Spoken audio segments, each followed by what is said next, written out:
Welcome back. You're listening to Get Real with Bob and Stacey here on the Money Matters Radio Network. I'm joined in studio today by a very special guest from Bose Real Estate in Arlington, Massachusetts, Kirk Nahabedian. Did I get that right, Kirk? You got it exactly right. I'm impressed. It took me a couple of tries before we started today, so I can't take all the credit on that one. Thanks for joining us on the show today. We actually asked you to come in so you could talk to us about real estate in Arlington. I mean, that's another Boston suburb that's on fire in terms of prices and how quick things are selling.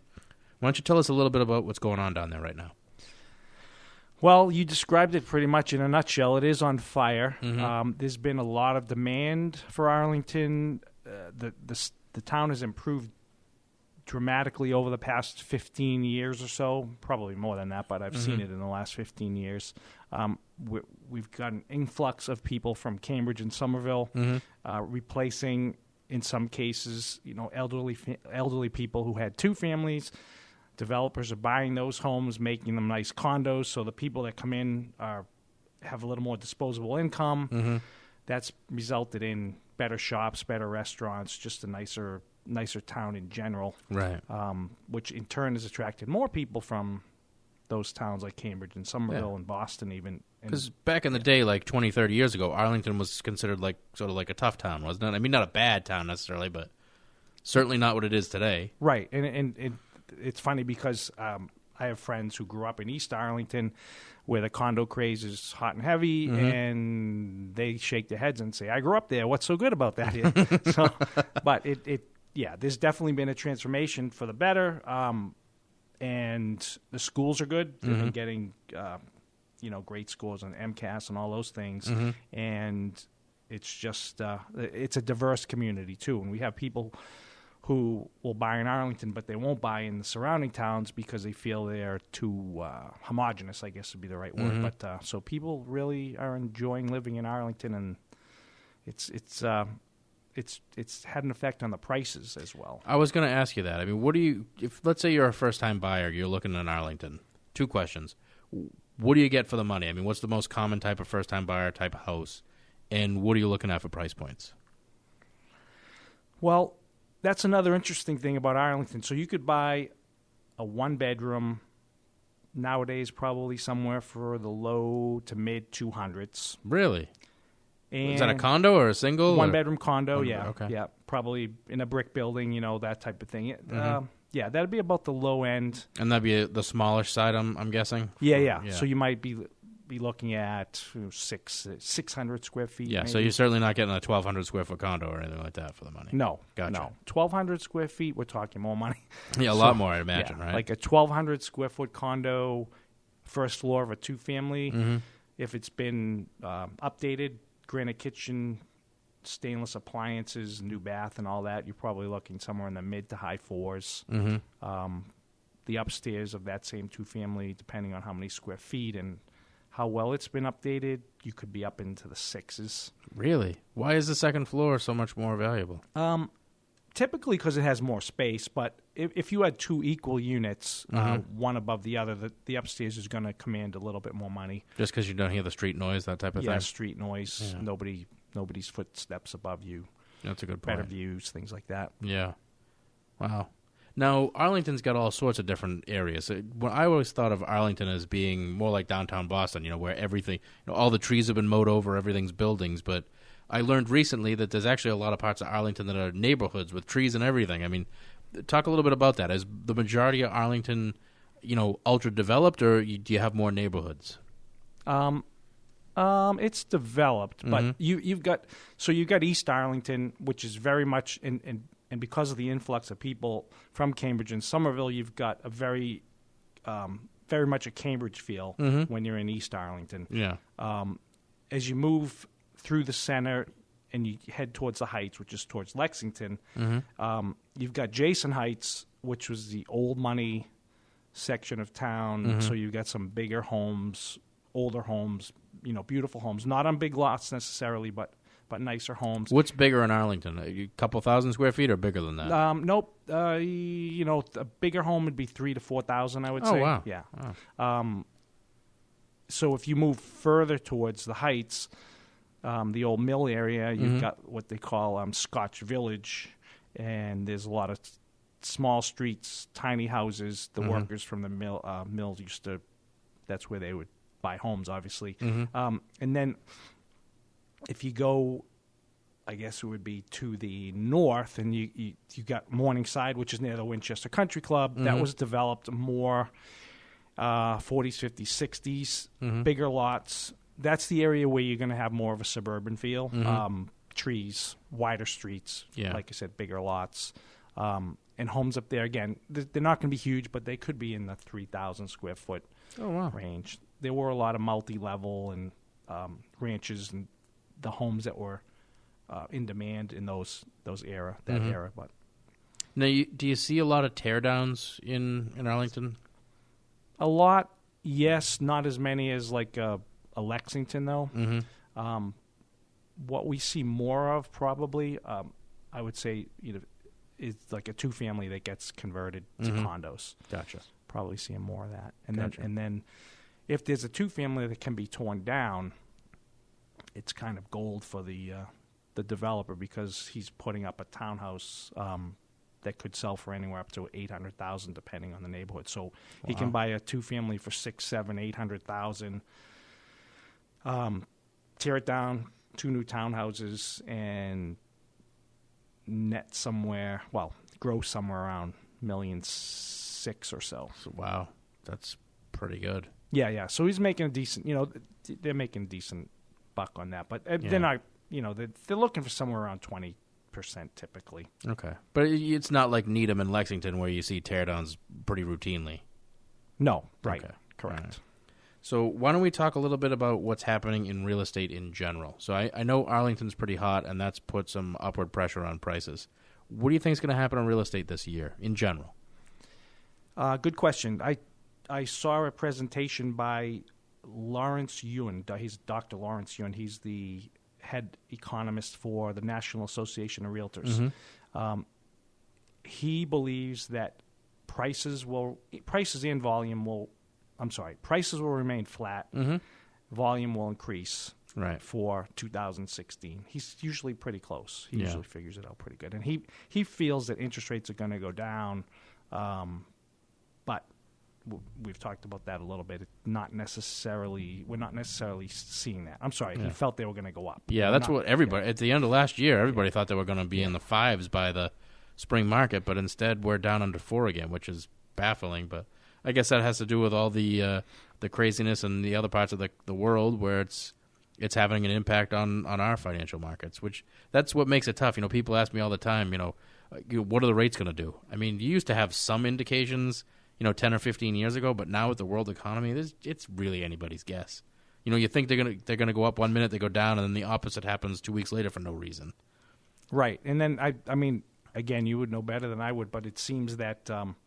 If you ask a mortgage originator what the rate is, they look at their phone and they're getting adjusted numerous times a day as opposed to daily or weekly or whatever it used to be in years past. So every day they change at least once, sometimes twice, but when the markets start getting volatile, we can have price changes 4, 5, 6, 7 times in a day. So that's when it gets really tough. But right now, that's not happening, so we're thankful. So if you're on the fence right now, wondering if now's the time to buy, don't wait much longer, because I really don't know how much longer the rates can stay this low. Even in an election year, at some point, they got to start going up again. Yeah, you would think the issue becomes that we have buyers, and it's creating bidding wars because they recognize rates are low. They're in the market, obviously, anyway, and then they see the house they like, and they're in competition with 5, 6, 7, 8 other people. And what happens typically is that happens to a person or a couple a few times, and then they just decide the next one they're not going to let it get away. And so they're the one that overbids by $20,000, $30,000, $40,000, $50,000 to get the house. Right. So we've seen a lot of that because they're just tired of waiting. Right, and they just get to a point where they feel that the extra $20,000 or whatever they need to spend is worth just spending. Whether the house is quote unquote worth it or not is not as important to them as just getting the process finished. Right. Yeah, it's worth being done. Exactly. That point. Right. Yeah. Right. And we actually see that happen a lot more these days, which is kind of crazy because up until the last year or two, when people would overbid on a property, it was by $1,000 or $2,000. I mean, it was rare, but maybe you'd see $5,000. But these days, I mean, you like you were just saying, $20,000, $30,000, $40,000, $50,000 over asking price. But I guess you get to the point where there's 10 properties available and 500 people that want them. Somebody's going to have to pay through the nose if they don't want to go through the bidding war, right? Yes, and then it's also, there's some seasonality to it too. Mm-hmm. We had a couple of listings this past weekend, actually 2 weekends ago, in the 500s, and they both went for 60, 70,000 over. Wow. Yeah, and it's partly because there's pent-up demand. The buyers who couldn't find anything in November, suddenly, there's barely any listings in December, barely any in January, and they're just raring to go. And they see something they like, and they weren't holding back. Yeah, and that's a good point. It's people that have wanted to buy for a while. In some cases, I'm sure you've been working with a lot of people that have been waiting for a long time, too. We've got people that have been looking for up to a year, sometimes more, because not everybody has the ability to pay $40,000, $50,000 over asking price. Right. Especially if they need the financing to get the deal done, too. And then we say to them, hey, your pre-approval is out of date. Would you go get a new one? Yes. Yeah, that's a very good point.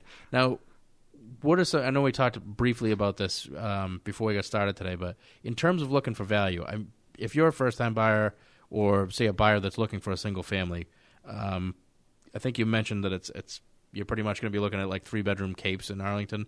What's the price point going to be on that? Yeah, so that could be anywhere from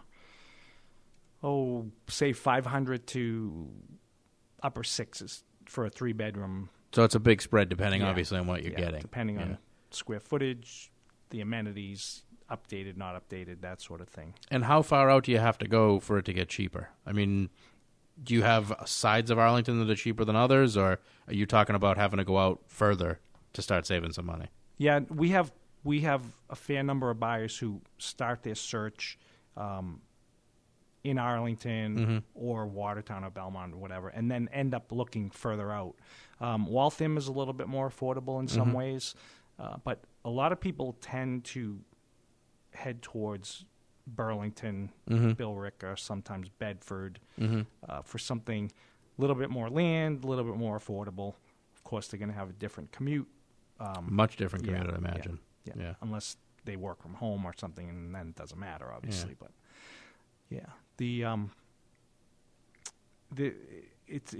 it gets trickier and trickier, and the whole thing is a process. And when buyers come in, I joke about this all the time, and almost every buyer says, "Oh, you must think we're crazy because we started out, with a 3-bedroom cape, and now we're looking for a colonial in a totally different town."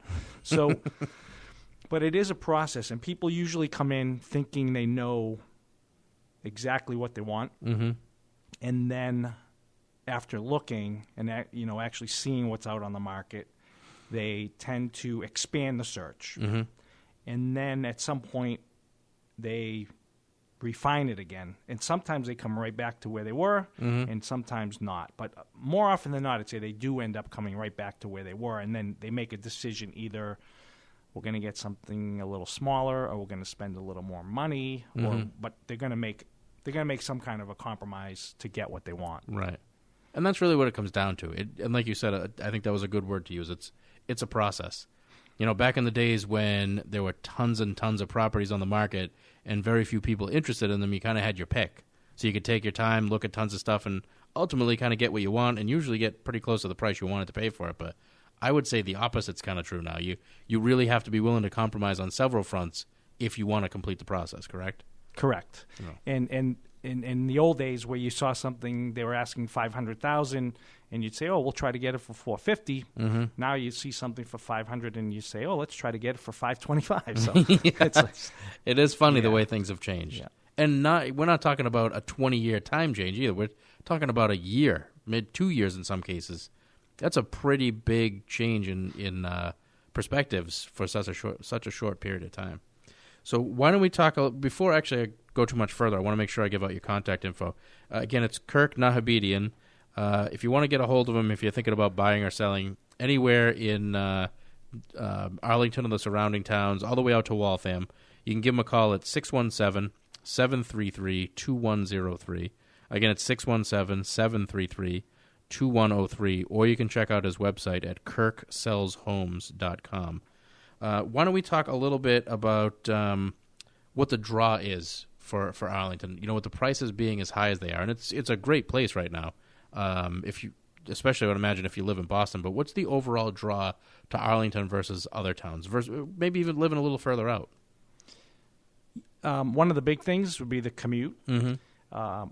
We have we're really close to the Alewife T, so people, especially in East Arlington, can in decent weather walk to the Alewife T without an issue. So we have great public transportation. I didn't realize that. Yeah. So, and then we have the Minuteman Bike Trail, which people I would say the biggest attractions, if you had to pinpoint them, would be public transportation, school system, and the diversity of the community in Arlington. Right. So you're kind of checking all those boxes. Yeah.